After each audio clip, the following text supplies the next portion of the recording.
Okay, so today I want to talk about David Benatar's argument from Asymmetry for Antinatalism. I used to stay away from the argument because there were some minor details in the argument that I didn't fully understand or agree with, and but now after a while and thinking about it and reading his articles in response to the critics, and also, the metaphysical stuff that I've been doing, created a kind of ground for me to understand the arguments in a much better light. And now I am in a position to be able to actually explain it and defend the argument. All right, so even if you don't know anything about the argument, I guess this video will clear it up for you. So the main thrust of the asymmetry argument is that there is an asymmetry between basically the good things and the bad things. Now, to understand this asymmetry, we can use a very simple example. Now, as an example of, for example, bad things, let's talk about pain. So imagine that you see someone who's in a hospital and they're in pain. If we somehow, some magical powers, we can make them disappear completely. Not in a sense that we kill them and make them disappear, in a sense that if you would somehow go back in time, prevent them from coming into this world, and basically they disappear from the actual world that we're living in. If someone is in pain and we make them disappear, we can feel like that something good has happened. The fact that there was someone suffering and now there's not, that's actually a good thing. So we have this feeling that if I make that person disappear, something good has happened. So things become better if you make that human being that's suffering disappear. Things become better. So that's one side that we see that. But if we say that someone is actually enjoying, like imagine that someone's sitting down, they were hungry and now they got food, they're eating this delicious hamburger and they're really enjoying it.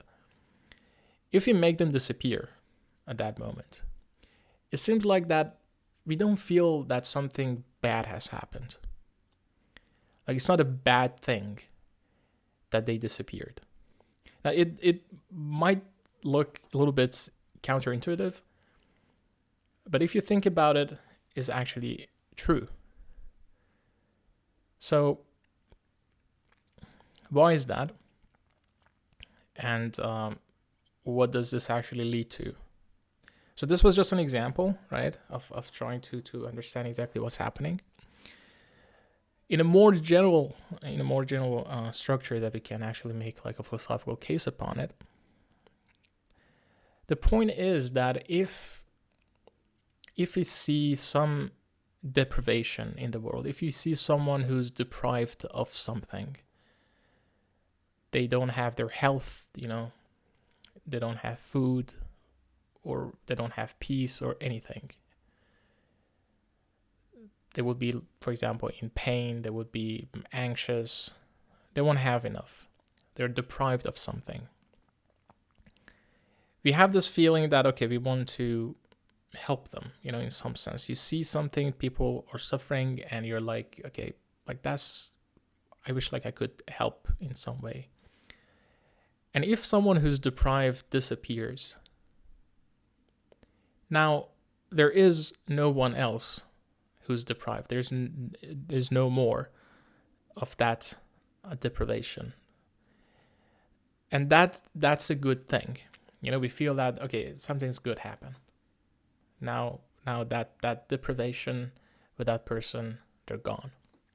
And notice that I'm not saying that, again, that we just get them out of this world, even though they were connected to other things. Of course, that would hurt other things, but we're just talking about the case that they didn't exist in the first place. They didn't come into this world at all to make any connection with the outside world. You just snap them out of this actual world, and there won't be any trace of them. Now, in that sense, something good is happening by making them disappear. Now, if someone who's not in a state of deprivation, if someone who's not deprived of something, we don't feel anything for them. We don't feel that, okay, we need to do something, because by definition, they're not deprived of anything. So we don't feel any, because what should we do? What can we do? There's nothing to do, They're not deprived anymore. They got what they want, so what can I do? And notice that even if you think about, okay, yeah, someone is enjoying, but they can enjoy more, Why don't we want people to enjoy more? And we actually do. But the reason that we do that is because, again, we see that as a deprivation. We say, okay, they could have had that better thing, but they have it less. They deprived of that better thing. And that deprivation is, again, what motivates us to help to do something. Because, not only that we are sensitive to deprivation, it also makes sense logically to be only sensitive to deprivation. It doesn't make sense to help someone who doesn't need help, Because when we see someone who's not deprived, we're like, okay, he's good. He doesn't need anything, so we don't feel anything. But someone who's deprived of something, for example, they are at level 1 of joy, they could have been at level 7, we feel like, okay, like we should do something. But that's exactly the point. That's exactly the asymmetry that exists here. And it's not like a weird asymmetry, something supernatural, something weird. I guess it's completely natural,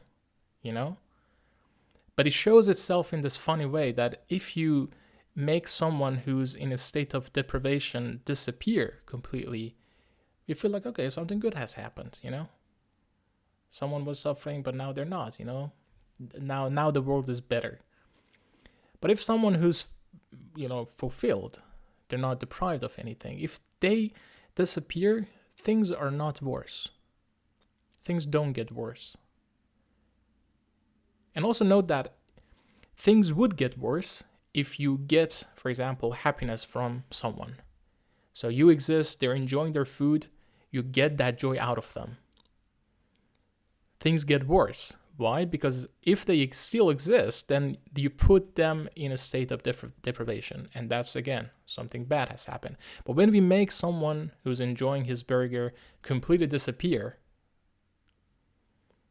there's no one else to be in that deprived state of not enjoying that burger. So things are not worse if you make someone who's not deprived of anything disappear. Therefore, if anyone exists, regardless of the balance between pain and pleasure, whatever that they have, if we make them disappear, due to those portions of his life which are deprivations, it would be better for them to disappear. And for those portions that are not deprivations, it wouldn't make things worse by making them disappear.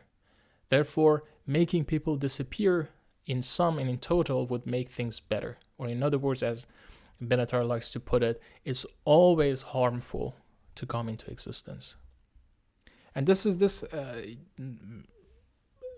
has to become extremely clear, because otherwise people make the mistake that they think in order to argue really for antinatalism, you need to show that the world is full of pain, but you don't need that. You don't need any of that. The only thing that we need is just the existence of extremely an epsilon of pain. That's enough for the argument to work. And I don't think anyone in their right mind would argue that there is not like an epsilon amount of for example, uncomfortableness in this world, a bad moment. Every single human being will have at least one bad moment in their life, a small amount and a small deprivation, and that would be enough.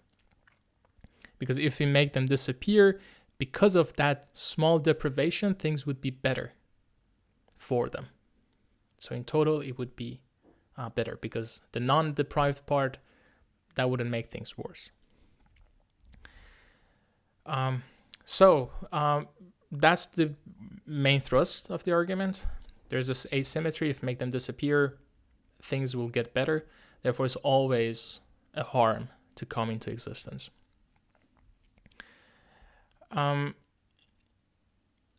There are a couple of points that people usually mistake. So one was the fact that you don't need many pains to be able to explain this.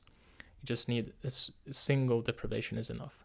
The other thing is that people think that the argument is actually only about pleasure and pain, but that's not the case. There are just examples of that bad or good state, or that deprivation, or not being deprived. Those are just examples to make the case clear.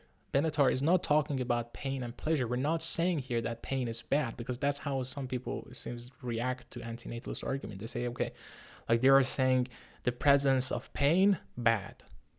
We're not saying that. That's not the exact argument. That's just an example of that state of deprivation. If someone says, no, the existence of pain is not bad, then that's not a deprivation. That's not what we're talking about here. All right? And I believe the argument works.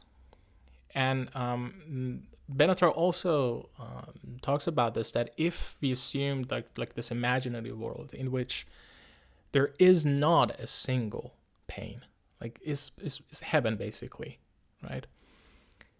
Even in that case, we do not have like a priori, we do not have a strong inclination toward procreation. We shouldn't have.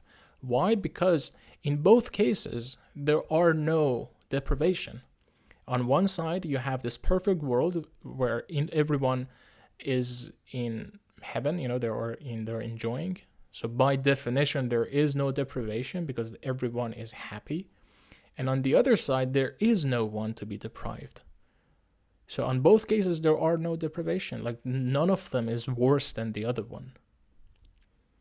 And as I said in the beginning, deprivation is the thing that we're sensitive to and the only thing that makes sense to be sensitive for. So yeah, I guess I never really used the argument in my videos, but I guess from now on I can use them. It gives a little bit more, it gives it a philosophical backbone to the whole position of antinatalism. So yeah, I mean, probably in some future videos, I will look for other arguments against antinatalism and try to see what points they're missing about the arguments. So far, I've seen that they really get hooked up on that pain and pleasure thing, which has nothing to do with the argument. The other thing which I blame antinatalists for is to talk about how bad life is. Life is not bad. It doesn't have to be bad, at least for you to be an antinatalist. It really doesn't matter. But I will look for other videos. If you have a suggestion, because I'm not really into these communities, I don't know what kind of videos there are. If you have any video that somehow tries to disprove the argument, just let me know, and I will try to make some videos, try to see what they get wrong about the argument. So yeah, cheers.